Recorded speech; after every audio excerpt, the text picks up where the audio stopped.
All right. Hello, ladies and gentlemen, and welcome to another hot topic where today we're talking about a very important topic. We're talking about running for office. That means taking care of our community. My name is Ivan Sanchez. I am a real estate investor. I am the president of Houston Millennials and your host for today's program. This very special program close to my heart since I ran for office before. This is not about me. This is about you running for office. So we're bringing you two elected officials and a campaign manager today to share tips, tricks, advice, and much, much, much more for us to know and empower each other. So please like, comment, share, follow our pages so we can grow and empower more people. Also, our representatives and a campaign manager are going to be answering some questions. So if you can comment below, we'll showcase your questions on the screen and we'll answer that. So with that, we'll be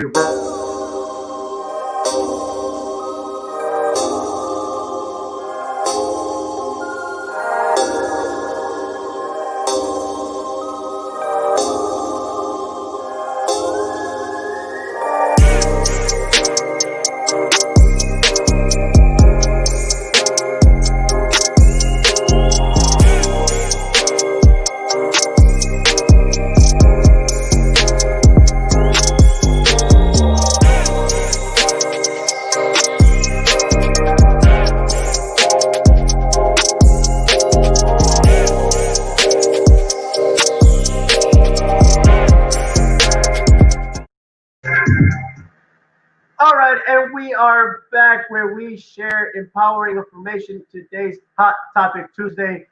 Usually, we share information on how to run for office, how to start a business, fitness tips, education around tax season. We're gonna bring some tax professionals to give you advice where to file, maybe even give you some free tax returns. But that's for another story. Today is running for office, and we have some amazing elected officials and a campaign manager. But first, for those that do not know who Houston Millennials is, we are a nationally awarded organization that's mission as an organization is to promote millennial advancement in the public, private, and nonprofit sectors.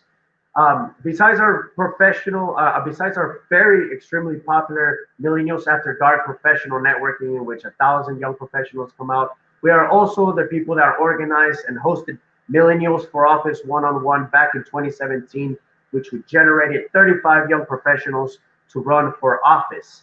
So for today, we're bringing State Representative Penny Shaw, and then we're going to talk to two very professional, top tier millennial professionals, Harris County Treasurer Dylan Osborn, and a millennial campaign manager that has gotten a few people elected, is the general partner for Next Wave Consulting, a Biden campaign aide, Miss Shekira Denise.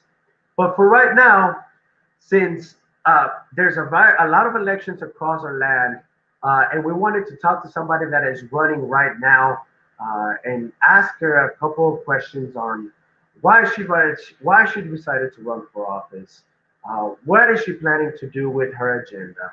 And first, well, I want to congratulate her, bring her up. This is Representative Penny Shaw. Can you hear me? Yes, I can. Yes, I can. How are you, Rep? I'm doing great. Thank you. I'm doing great. Thank you. It's so good to see you. I haven't seen you since before COVID hit, but you know what? I see you less in person, but I see you about 20 times a day because your social media game is on point right now. How about that, Rep? We got to be on social Congratulations media. on all your. That's right. That's right. Rep, so today we're talking about running for office. As a person that's run for office, there's a lot that goes on before you actually make the choice. I want to ask you, well, why did you decide to run for office, or when and why did you decide to run for office? Well, actually, I've always been interested in public policy. I've been from the time that I started.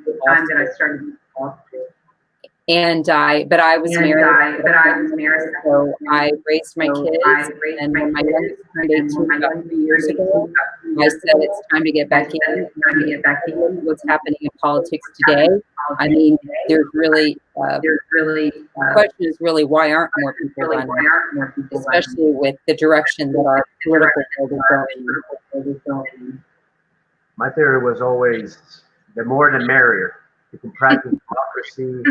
You can hear more voices, more options, or whatnot. What are some of the sacrifices you have to put forward in order to do this? Because you're on 24/7. Basically, when you're running for office, there is no weekends. Holidays are even more work, more events to go to. So tell me some of those sacrifices. Again, we're prepping, just having a conversation, and letting our audience know like what actually does it take? What are you putting forward? It's not just all glory and cameras, right? There's a lot of stress. So can you talk about a little bit of what you've done? What are the sacrifices? Well, you really hit the nail on the head, Ivan, when you said you're always on. That is so true. I mean, when we're thinking about running, we may not conceptualize those things because we're just thinking we want to improve things, we want to make them better, we want to make government more transparent, we want to make sure that the people's voice is heard, we want diversity in government. But we don't necessarily think of those things about how suddenly we're always on, and we need to be putting down our day work and campaigning at all other hours, basically, and then sleep a little too. But when you talk about sacrifices, I know that I'm preaching to the choir when I talk to you, but we know that it's, when I ran the first time, I think I had days that were shorter than 18 hours, easy hours. And it all depends on the area that you're running. Right? If you run for city council, it may be a smaller population that you have to reach. If you run for county commissioner, it's a quarter of the county. So 1.2 million people that you're talking about. And then you run for the district, like state house representative, it shrinks it. It's about 170,000. When you run for Congress, it's bigger, and it may span 2 or 3 cities, right? It may span Austin, it may span Waller, Houston. 900,000. Right. So it's something to look at, and look at your bandwidth when you're thinking of running for office. Of course, then you've got school board, and you've got even more local races, right? But that's something to look at, is what you think your bandwidth can be to be able to basically move around to all these places. Because pre-COVID, we were in these locations. We would drive there, we would drive to whatever county or area, whatever that it took to talk to voters, right? Now it's a little different. More territory, I suppose, but I think you still have to think about this, because you're exerting that much of energy to reach all those people. Other sacrifices, I would say, just be prepared to give a lot of yourself and not really have a lot of extra time to do the things that you normally do for relaxation or enjoyment or things like that. And not to make it sound like there's no fun in it, but it certainly is. It's layered. There's a lot of learning when you first run. There's a lot of reaching voters and listening to voters, and there's a lot of meeting the people who already know the ropes. So you have multiple layers of activity going on at once. Okay. And how involved were you beforehand? I know you said that you were really involved, and then one of your kids hit the age of 18, was it that you said? Were you involved with a party, with the Democratic Party or Republican Party, or did you come from a more grassroots organization standpoint? Well, I came from my private practice. I practiced law for 20 years, and I was really, like I said, I was focusing on raising my kids. But when I knew that I was about 5 years out from being able to fully commit to public service, I started getting more involved in local organizations, and so many of them especially the ones that are closely tied with legislative matters. So you've got the Harris County Democratic Women, for example. You've got the League of Women Voters. You've got all the union organizations that people want to go that way. But there's lots of organizations that you can get involved with, and precinct chair, for example. You can get involved at that level. You can get involved as a voter, deputy registrar. Those are all things that are going to start connecting you to that world of voting, legislation, and politics, and government bodies, school boards. Start going to meetings, start getting involved in what the current issues, what communities are talking about. You really do yourself a favor by doing that, because then when you decide to run for an office, you are that much more prepared, and you know the lingo, and you know the divisions, and you know how districts overlap each other. So you're running for a school board, but you've got a senatorial district, you've got a state house rep, you've got a city council member. You've got all these other people who are doing it. So you do yourself a favor. The more involved you can get, it puts you that much ahead in the game. Yeah, they say that 80%, this is in general, not just about politics, but 80% of success is just showing up. I know when we're candidates, we show up absolutely everywhere. And again, a lot of people think it's just a very glorious life, but it is a huge sacrifice. So I thank you for that. And I know since we're talking about numbers in the district, let's say Congress was 900,000 people, right? State representatives, I thought it was 200,000. You said 140,000 constituents. That means potential people that could vote for you. However, when I ran for Congress, it was only about 16,000 people out of 900,000 people that vote. Is that somehow like in your district as well? Are the numbers really that fraction? And if so, how do you go about studying that? Sure, yeah. There's always the actual population, which includes people within the voting age, and also children and people who are not in the voting age, or people who are qualified to vote and people who for some reason can't vote. So you've got the number of people that are in the jurisdiction that you're running for, but then you've got your voting population, and that's easy to determine from the Harris Clerk's office. The Harris County Clerk's office will know those numbers. And so will the party, the Harris County Democratic Party. And it is always a smaller number, and then those are the people, obviously, that you want to be talking to and listening to. Yeah, and I know you're running right now for office. You just won a primary, correct? Congratulations. Thank you. Thank you. And thank the voters. Thank the voters of, is it House District 148? Is it? Yes. All right, I got that right. So, one piece of advice for millennials. Coming from a millennial generation, a generation that we thought we had to sit in the sidelines for a little bit. We felt like we were in the menu and not at the table making decisions. We feel like sometimes it's a huge step to run for office because we feel like sometimes just left to the side. So I want to ask you, what is the biggest piece of advice before I let you go, Rep? I know you're very busy campaigning or whatnot. What is the biggest piece of advice, either from what you ran or something, a quote or something that's memorable to you, to get these young folks out to vote? Like we said earlier, practice democracy. Just get out there. But what is a biggest piece of advice you can give before we let you go? The biggest piece of advice is, if you feel like it's your path to be in government, to represent people at whatever level, I would say get involved, jump in. People might say, I ran a lot of times, which I did. I started in 2018. I think I must have run 4 almost back-to-back races.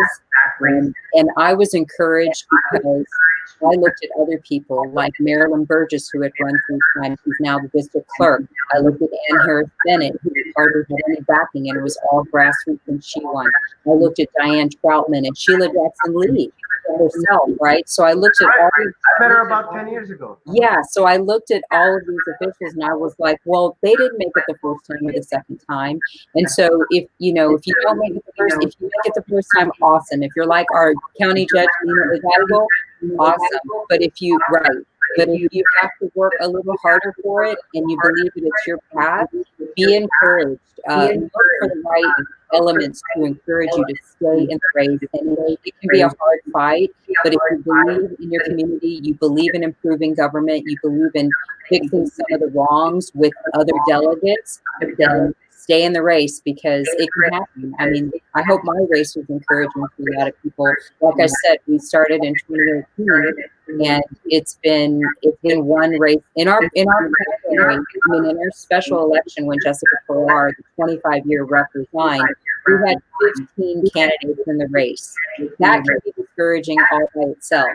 But when you work hard and you know you're reaching the people, and then we had the primary, we had 5 people. So there's always going to be competition, but you work hard, you stay focused on your goal, and you stay involved in the community. And well, this is where it can get you.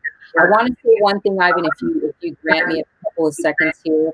District 138 was cut out. It was litigated. It was fought for about 40 years ago. So the majority Latino district, 64% Hispanic, would have a voice at the Texas legislature. So when I ran for this in the running, I was really looking at a Hispanic legacy representation seat that had always had a Latino or Latina at the Texas ledge. And we wanted to continue that legacy because I believe it's more important right now than ever to have diversity at the Texas legislature. Obviously, a rep represents all people, and that's our role. That's what we have to do. But to have that diversity, that voice of the Hispanic community, to me, is extraordinarily important. So that was a very proud moment to be able to maintain that legacy district. If anyone wants to learn more about me, I'm at voteforpenny.com. That's voteforpenny.com. And please vote. Vote early, October 13th through the 30th. Vote all the way down the ballot, because there are some very important races down ballot, like our judges who make very important decisions. Go all the way down the ballot. All the state reps are in the middle. The next Supreme Court justices. You've got a senatorial race. So, when they talk about the sleeping giant, I really think they're talking about the youth, because the youth has woken up, they've stood up, and they are being loud and proud.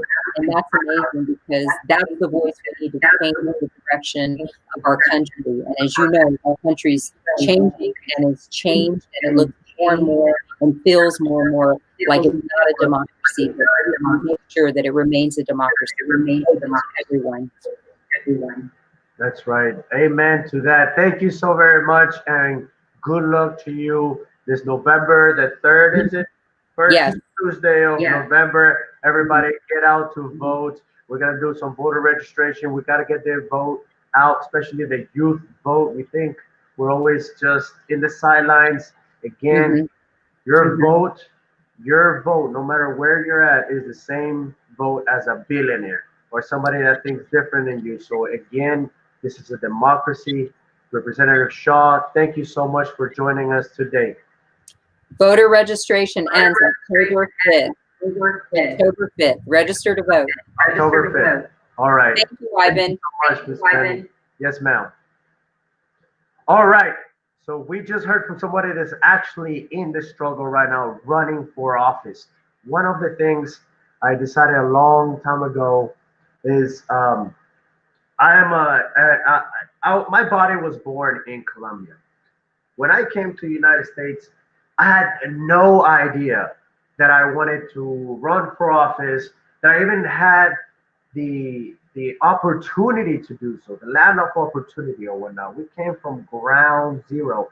And to understand that we're coming to the greatest country in the world and try to fix some of the community issues so your neighbors can sleep better, so their kids can have a better education, so you can help the country that gave you the grand opportunity to succeed, and you're giving back to me. I didn't know this. I was a nightclub promoter before. I threw myself in education after mama passed away. I met the following guests that we're gonna bring up on this show. Through the struggle of college, we met each other in SGA or being involved. I don't think we generally even knew what we were all going to do, but we have some extremely powerful millennials on the line. I'm very excited to introduce. We're gonna have Both of them in the screen at the same time. We're gonna have a conversation about advice, or what did you take? What were your decisions? What's your thought process? First, we have Mr. Dylan Osborn. He is the current Harris County Treasurer with, I think he handles a budget of about $5 billion, but he will clear it up. Mr. Dylan, can you hear me? Thank you, Ivan. Thank you for having me. I can hear you fine. It is an honor and privilege to have you here, my friend. I'm honored to be on with you and Shekira. I know we know each other from not high school. We know each other from college, and I think we ran at the same time.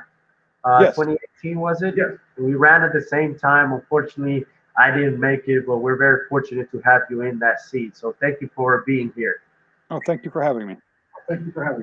And drum roll for the second person. She's smiling behind backstage right now because she knows I'm goofy in the side sometimes.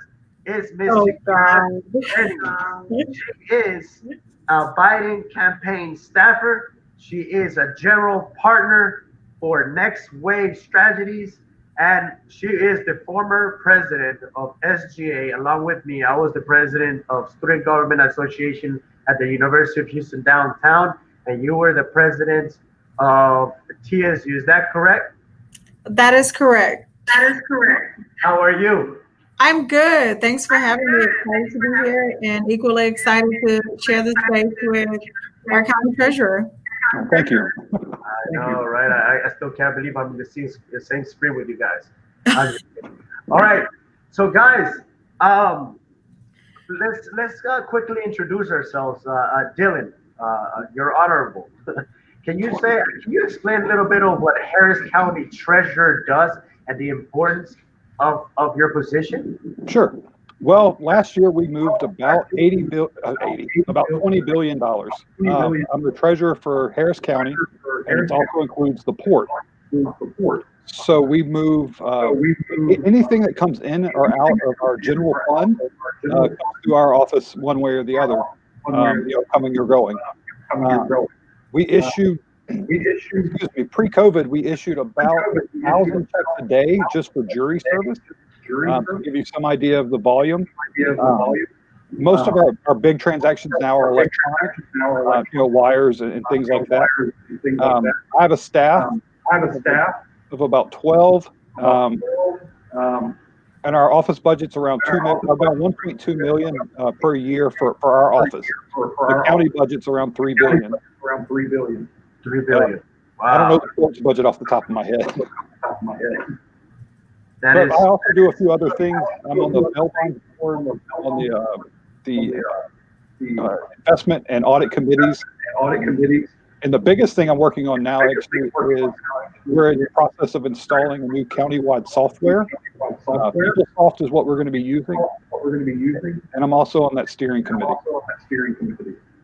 Very nice. It's very nice to see you. And we'll go to Miss Shekira. Miss Shekira, you want to introduce yourself? You're doing so much things. I try to keep up with you on Instagram, but it's like you get hired by Biden one day, and the next day you're with Obama, and the next day you're doing all this. So can you introduce yourself as what do you do right now? What do you do? Yeah, so I have my own political consulting and public engagement firm, Next Wave Strategy. I recently accepted a role with the Biden for President campaign as the statewide director of coalition, so working across several constituency groups: African American, Latino, women, labor, trade, youth, LGBTQ, doing some very meaningful work to achieve our goals in Texas Blue in November. Nice. And you were just, what are you doing for one of the presidential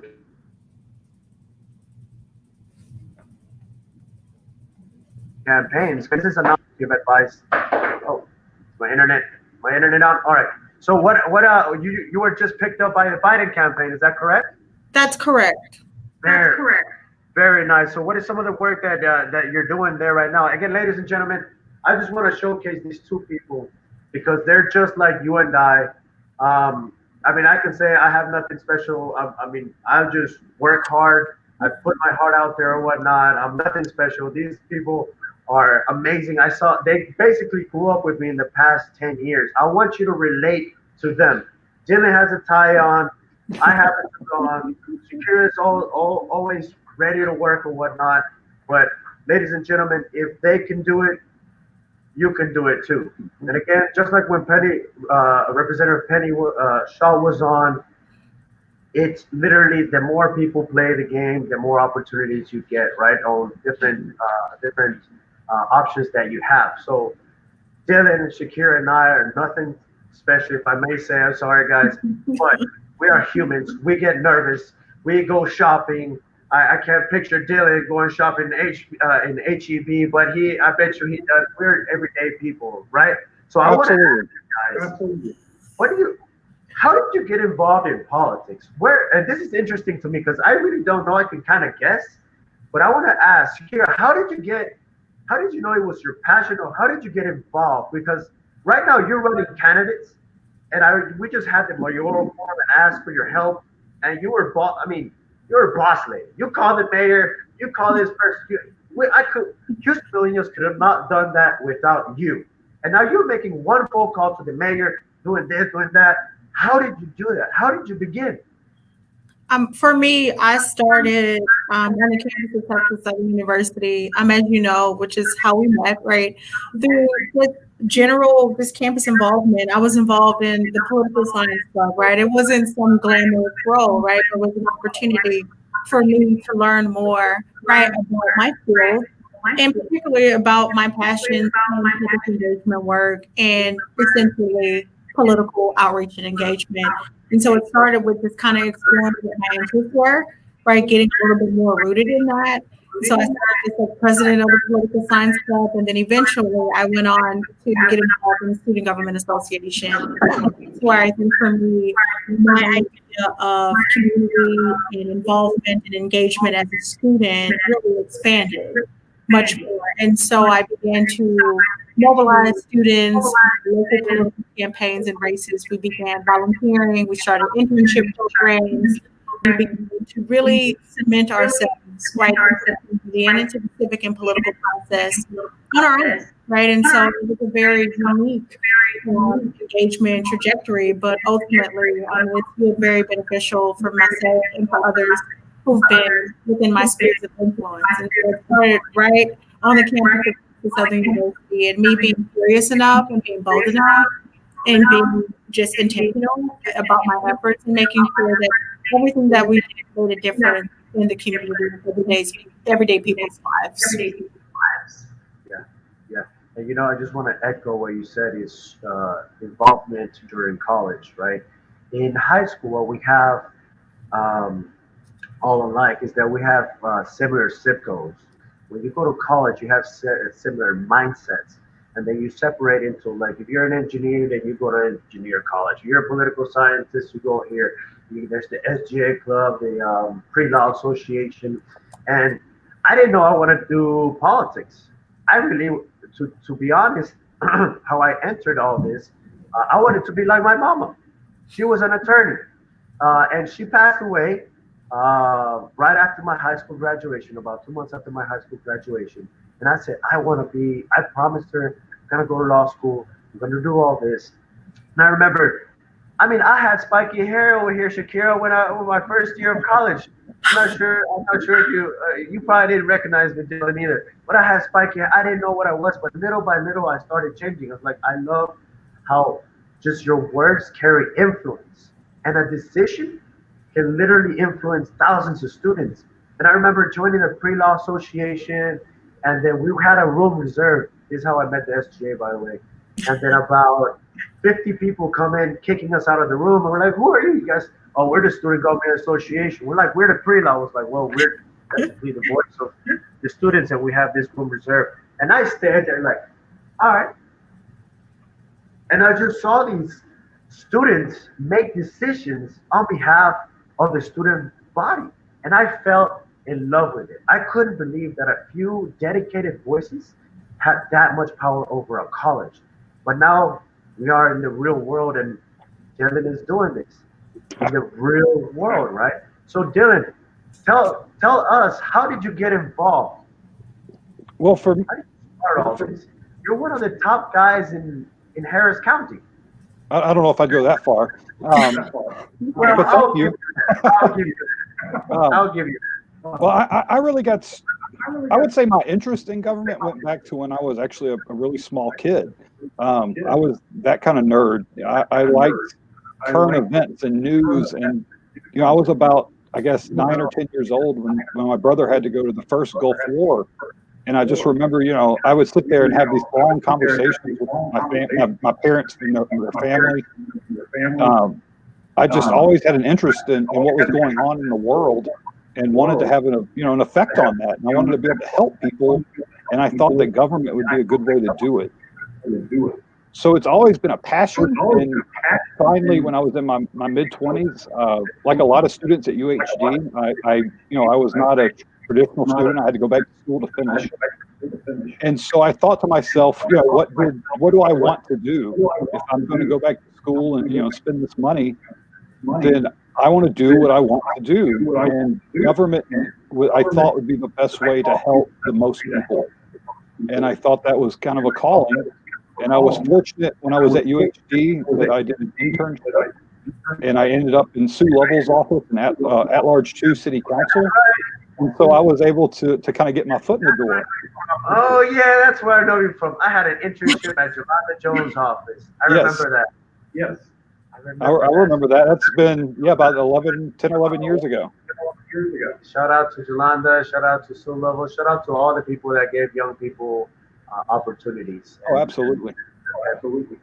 And I try to do that now. I try to make sure that we keep interns coming in the office, and I think it's important that we keep that pipeline going, and we give these younger people a chance to get involved.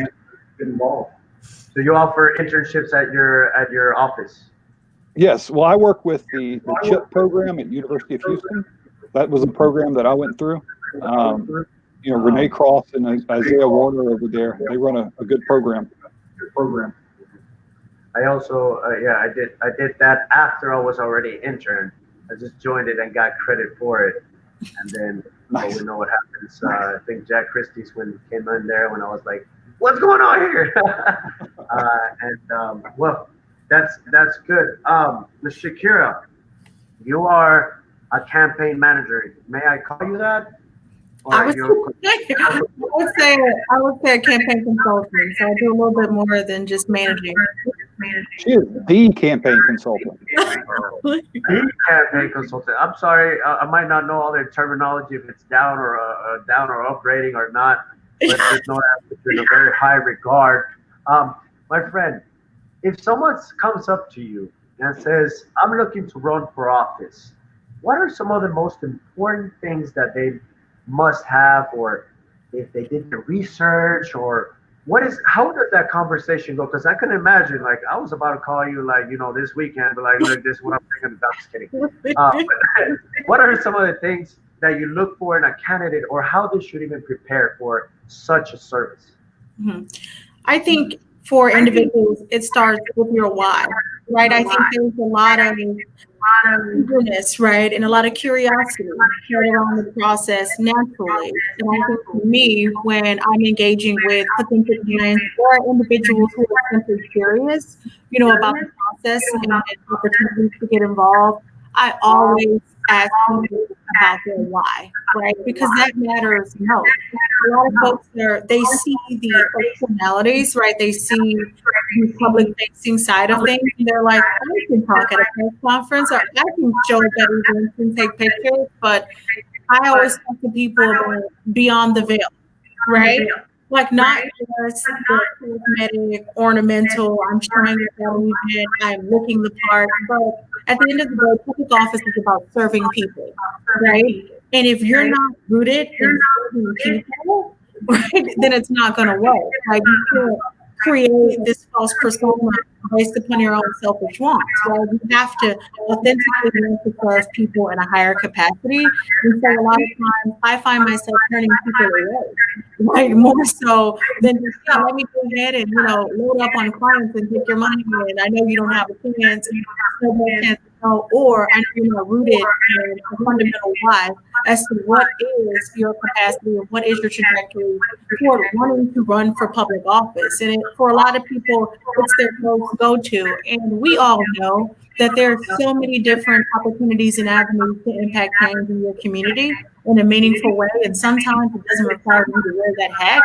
I oftentimes ask folks to sit with themselves, right, and think about the opportunities that they've taken advantage of thus far, and think about why do you actually want to serve in public office, and what do you feel like is missing? And if you're going after an incumbent or for an open seat, you still need to know, right? You need to educate yourself, right, about the process.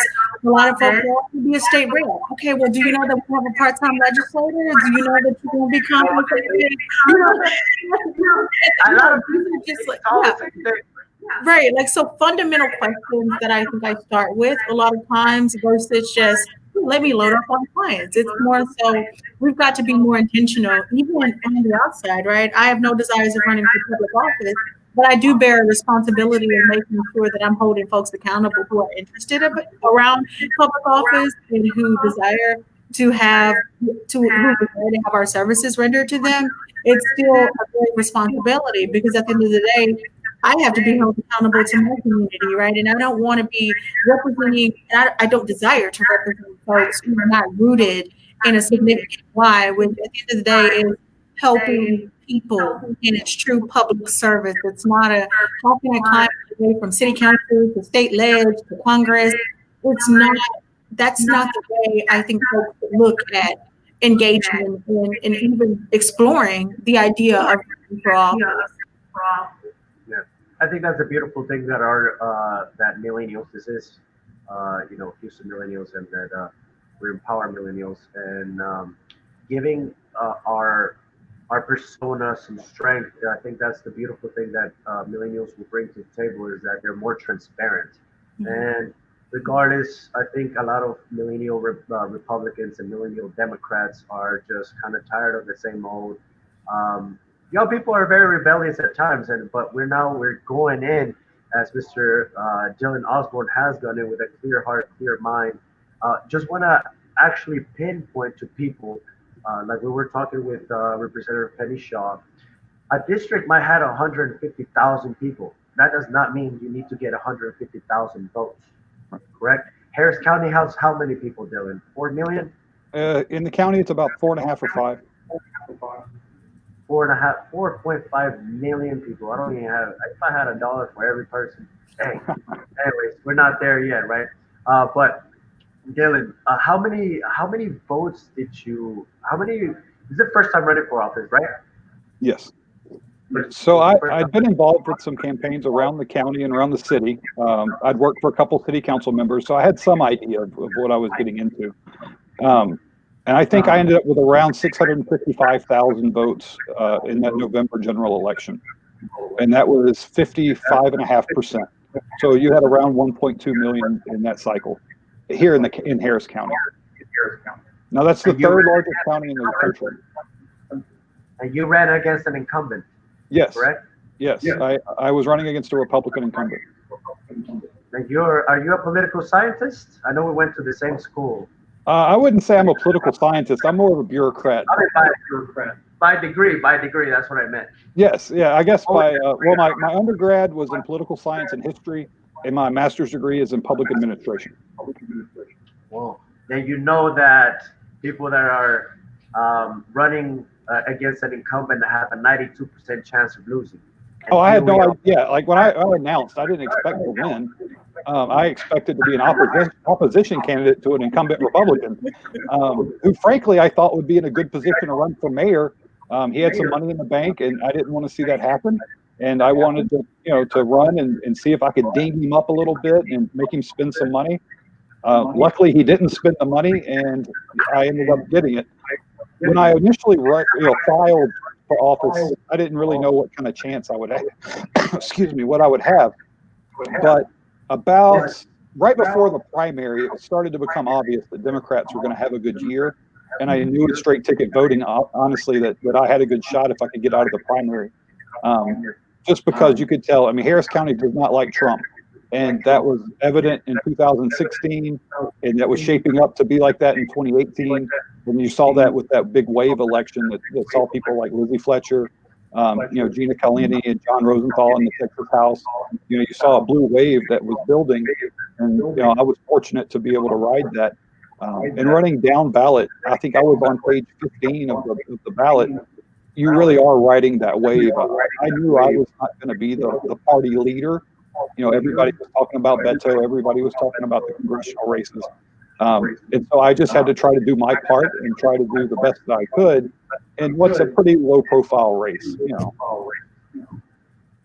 Or, what I said earlier, Dr. Cologne, shout out to Dr. Cologne. He's the one that he taught many political science classes at University of Houston downtown. I remember him teaching that usually, statistically speaking, is 92% chance of losing.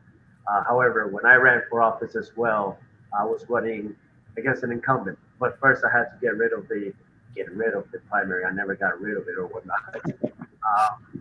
But it was very interesting. I ran for office the same reason that I think that you ran for office, and I think the same reason that Lina Hidalgo ran for office. I knew three things. There was a pendulum swing that was coming. No matter if you have a Democratic president, it's midterms or whatnot, that swing is going to go the other way. I knew Trump was going to do a very heavy wave. The Trump wave, pendulum wave, I thought of straight ticket voting and Beto O'Rourke, the hype. That's why I ran for office, and I'm so very glad to see a friend in office. So you got 665,000 votes out of 4.5 million people. That is great against an incumbent that was probably going to run for mayor, correct? I don't know if that he was definitely going to, but I thought it was a good possibility, and I was trying to get ahead of that curve. I'm a partisan guy. I'm a Democrat, and I like to help our party when I can. And I thought of that as more of a run for the party, really. And I was just fortunate enough to see that wave forming. Nice. I unfortunately we partnered up to take on the incumbent. I'll just put it that way. And they're all my friends, very great people. I love them to death. I'm actually helping one of their campaigns right now. But Ms. Shekira, I have a question for you. A lot of people don't know what a precinct chair is and how important it is, because they do say that it is the lowest level of elected official. I don't like saying that, the lowest level of elected official. The lowest position, how do you say it? It's an elected official position in which, can you explain how many precincts there are in each party and what you have to do to run? Again, you might not want to run your first time, but Dylan did it, I did it, we ran for these big things, we're big risk takers or whatnot. If you're a more careful type of person and want to go in little by little and run for those positions, make big victors and bigger victors, there's something that's a precinct chair. Each party has about how many seats? Can you go ahead and give us a little information about that, Shekira? Yeah, sure. And I mean, precinct chairs are incredibly important, right? And so in the Democratic Party, in Harris County, I think we have roughly well over 400 plus precinct chairs, right? You can be elected, and if there's a vacancy, you can be appointed, right? You can reach out to your local party, and they will share with you the process and the rules of getting involved. And precinct chairs, they're responsible for different quadrants of the community, right? And so they're permeating information that's pertinent to the community around issues, around voting. They're very powerful players in concert.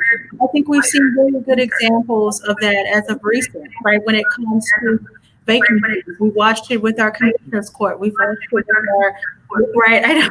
He's like, what happened? So there was just this pendulum after we lost one of our Harris County commissioners, Franco Lee, and after that, per the rules, you have to elect someone to be on the ballot.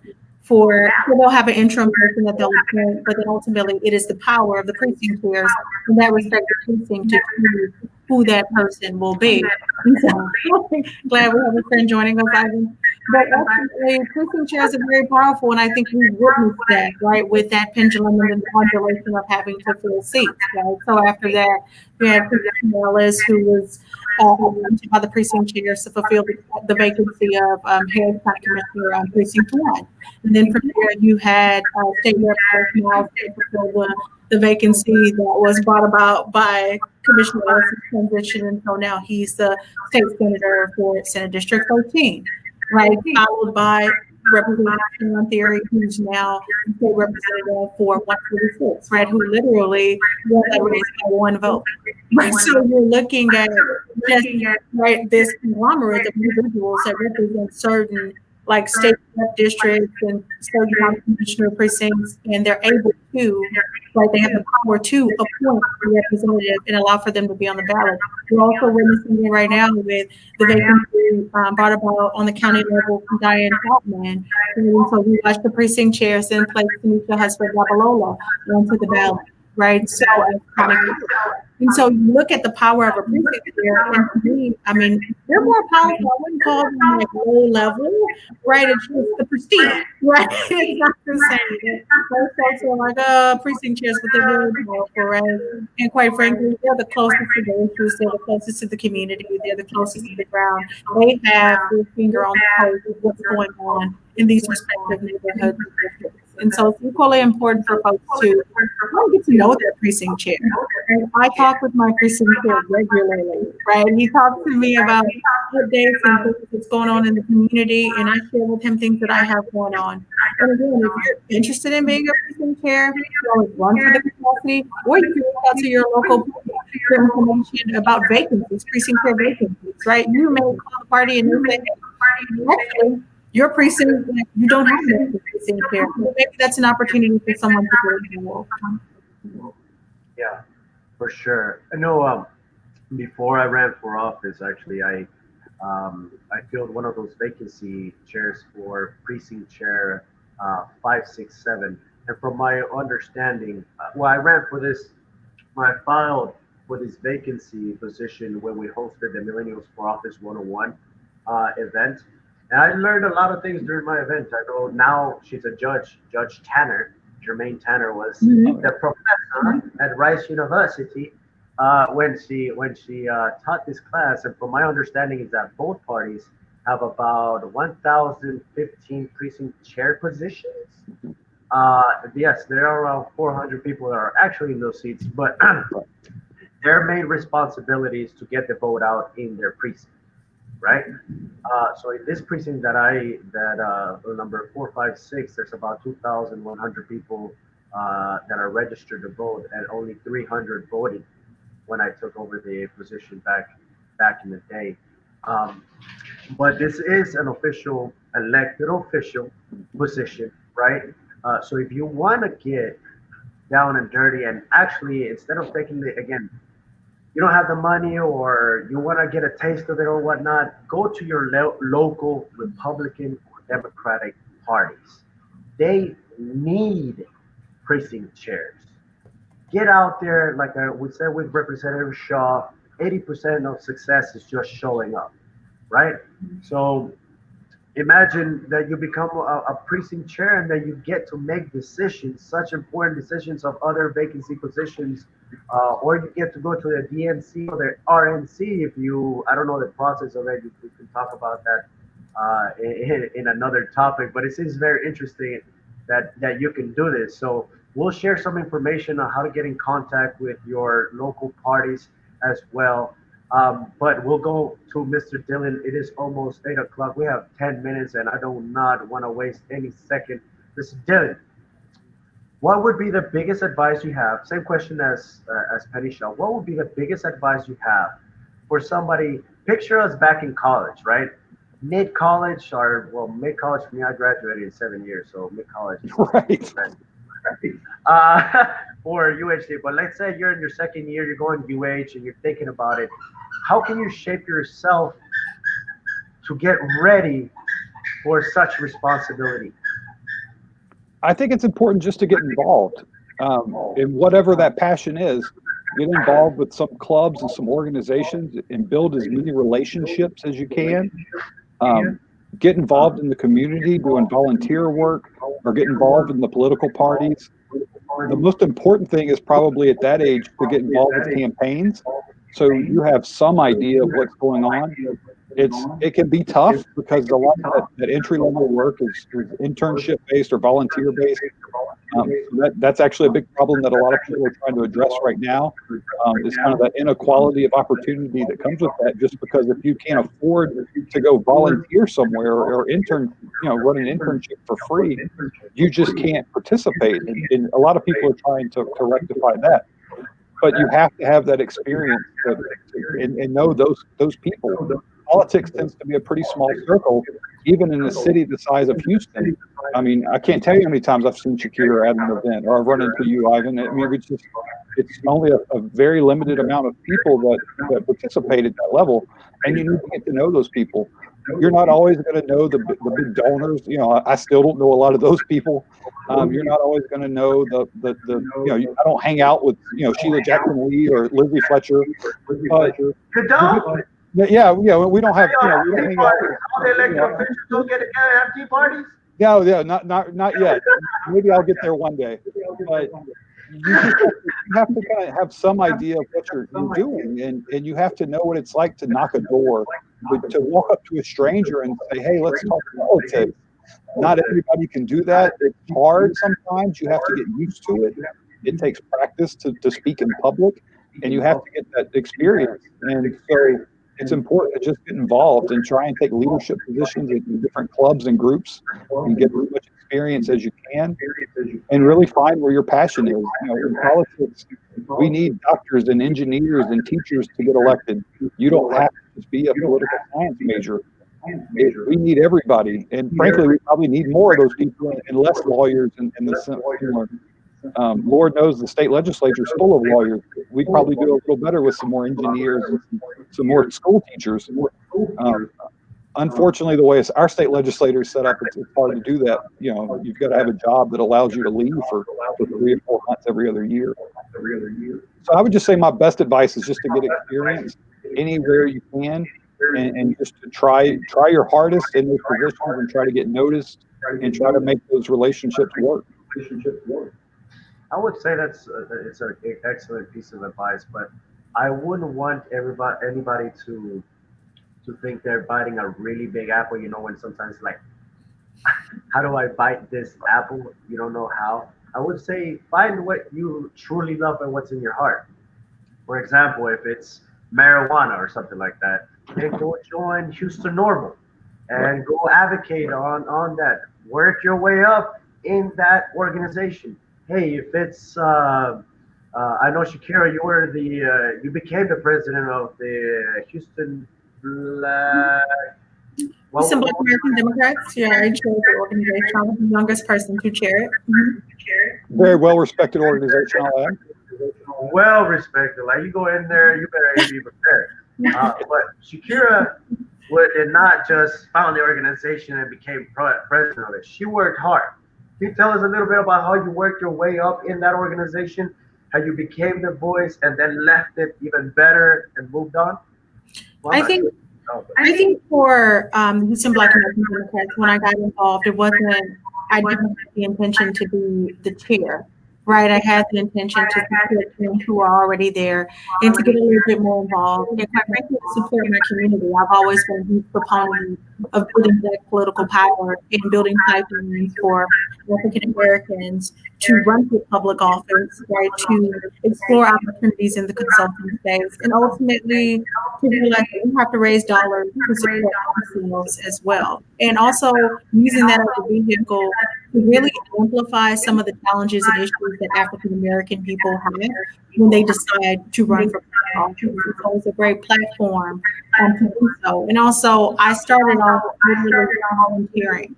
Right, so it wasn't like, hey, I'm coming in here, I'm going to do the next 1, 2, 3. It was literally like, I'm volunteering, I want to get more involved, and then I began to shape their GLTV program. I began to raise dollars, and naturally, I started to run for a position on the board. Right, wasn't even a chair role. Literally, just doing GLTV. Right, hey, we're staffing the polls, we're sending out messaging, we're talking about folks that we endorse, we're educating our community on the process. And so I was more infatuated with that side of things, right? The public facing side, talking to everyday people about issues that impact them, and marrying them to individuals who is absolutely committed to addressing issues. And so after that, it really it helped me to look at the entire landscape and identify how I really wanted to impact. So that's how I ended up thinking, hey, you know what? I think I want to consult. Right? I think there's a space for young African American women and young people, period, right, to be in this space and to assist others, right, with for public office, with their messaging, with their fundraising, right, with their strategy. And I just took advantage of just believing in myself and using the relationships I've built over the years to do something good for the community. Yeah, and hopefully you'll begin my call here pretty soon. I'm just kidding. We don't. In all honesty, I don't know. It was a wonderful, wonderful, wonderful, eye-opening experience running for office. By the way, if you really want to know who your true friends are, run for office. But I don't know. You're kind of shaking your head over here, like it's difficult. It's a little difficult game. But let me just add. Yeah, I think public service. If you actually really want to do it, do the damn job. Advocate for people. Yeah. Don't do it for your own gain. Right now, as both of you know, I went to the financial sector, real estate. Because I need to do something for myself. You can't take care of yourself. You can't take care of more people. I hope that I have the honors to maybe put my hat in the race some other time. I don't know if I'll be calling you, but if I do call you, it'll be to run some excellent, some other candidates that we're going to put up there. We're going to challenge the system at every single level. With that, Shekira, do you have any advice for any young people that are watching right now? This will be shared in YouTube, LinkedIn, and any other places. It doesn't have to be necessarily for young people. This is a Houston Millennials. We're not young anymore. We're 25 to 38. So not necessarily for young people, but I also want to inspire 18-year-olds, 17-year-olds that are looking at us like the next, like we're already boomers or whatnot. Someone called me okay boomer the other day. I'm like, what's going on with this? But Shekira, talk to the spirit of the young people. How would they prepare? What's your best advice as a political consultant for many politicians here? I think for young people, it's to follow your passion, right? I think a lot of people, they get caught up in the image, right? They get caught up in what they believe something actually is, right? I think that it's important for folks to educate themselves, right? To identify things and opportunities to get involved, to really explore that curiosity and not just be so quick to say, I'm married to running for public office.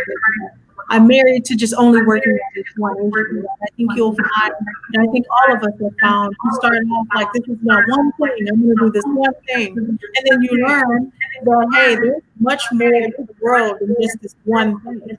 But it's also equally important, as I mentioned earlier, to always be rooted in your why.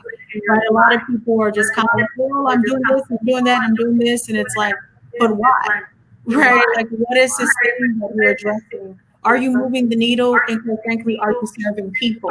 I think that introspection is very important, especially for young people as they begin to explore and spare their wings and get deeper into their fields and deeper into their industries. And they need to know, like, hey, why am I doing this? What draws me to the private sector? What draws me to the public sector? And a lot of people don't do that self-evaluation and that introspection around their why. And I think you're better off, like, once you know your why, you'll find yourself happier, you'll find yourself much more comfortable, and versus like spending money and wasting folks' time and shaking down your networks for something that, quite frankly, isn't even what you were rooted in or Yeah, I think the why is a very big thing that's going to resonate with people. Yeah, but the only race that I won, my president campaign, my opponent's slogan was "Just Because."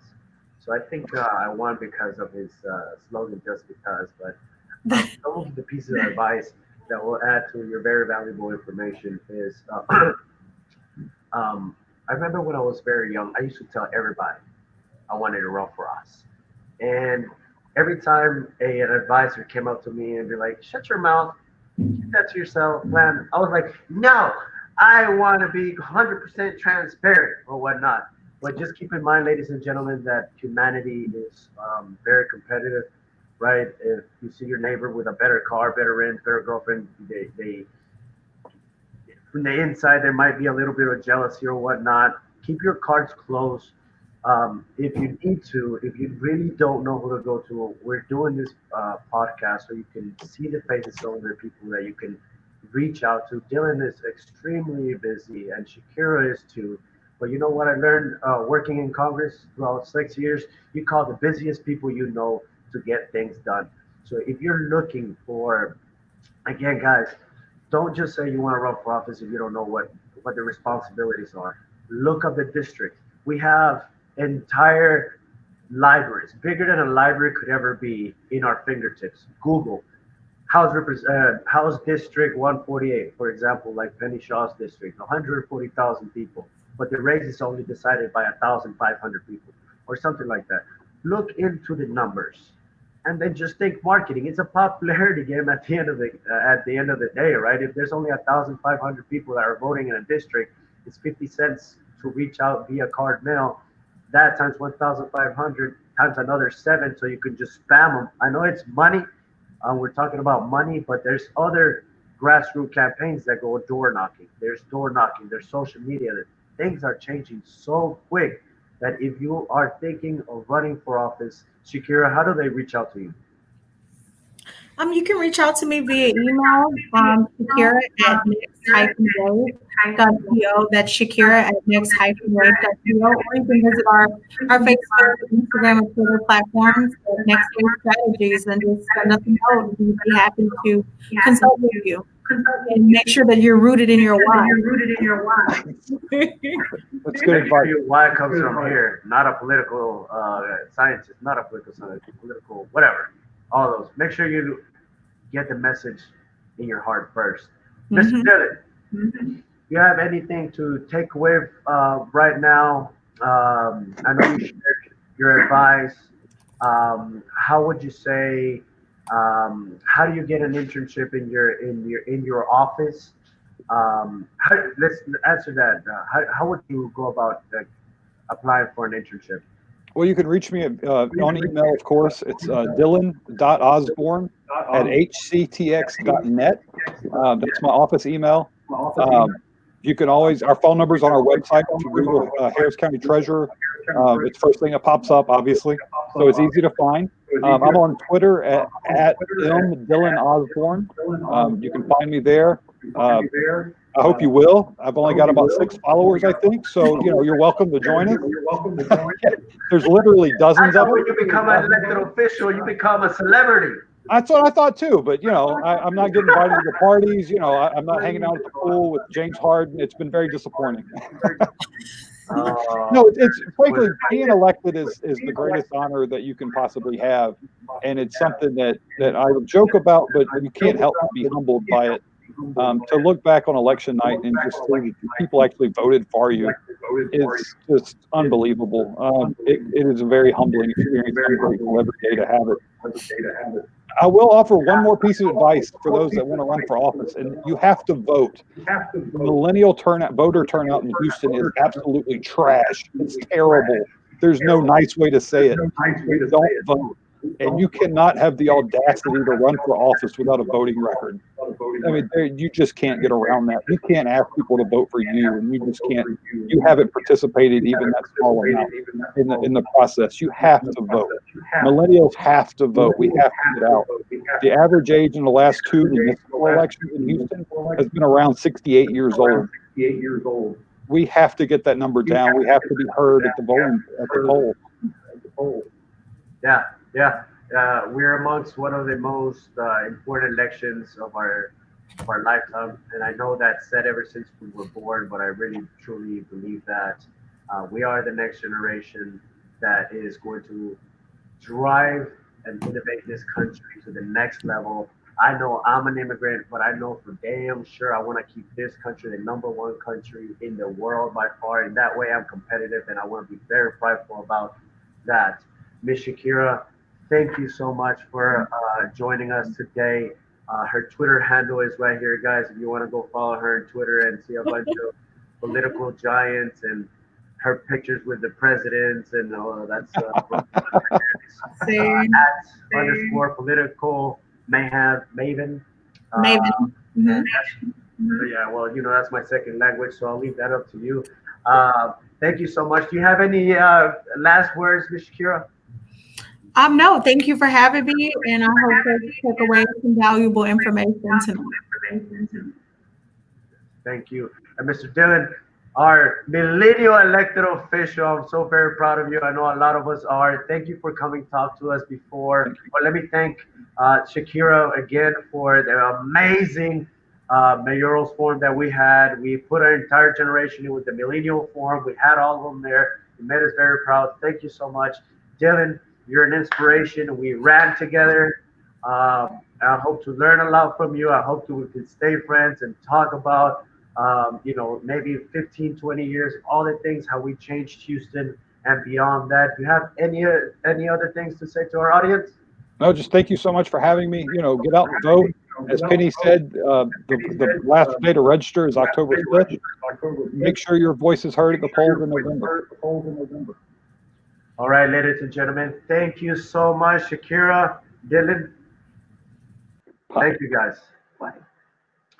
Ladies and gentlemen, that has been another episode of Hot Topic Tuesdays, where we talk about running for office, business, health and fitness, taxes, all kinds of pinnacle problems or topics that are going on in our community. We like to discuss here, bring on experts. Today, we had the grand honor to have Shakira Denise, a political consultant. We have Representative Penny Shaw, and of course, Mr. Dylan Osborn. We're very proud of these people. And ladies and gentlemen, these are not, for lack of better terms, they're not gods. They're not anything special. They're people with their own struggles that want to make the communities better. If they can do it, if I can do it, they can do it, you can too.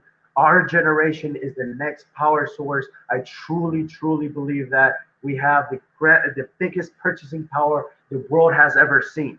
So hence, we have to take not only the money, but the political power to drive our community forward. So thank you so very much for joining us. Please share, like, comment on this video, and join us in the next Hot Topic Tuesdays, where we're going to talk some of the best issues that our community faces.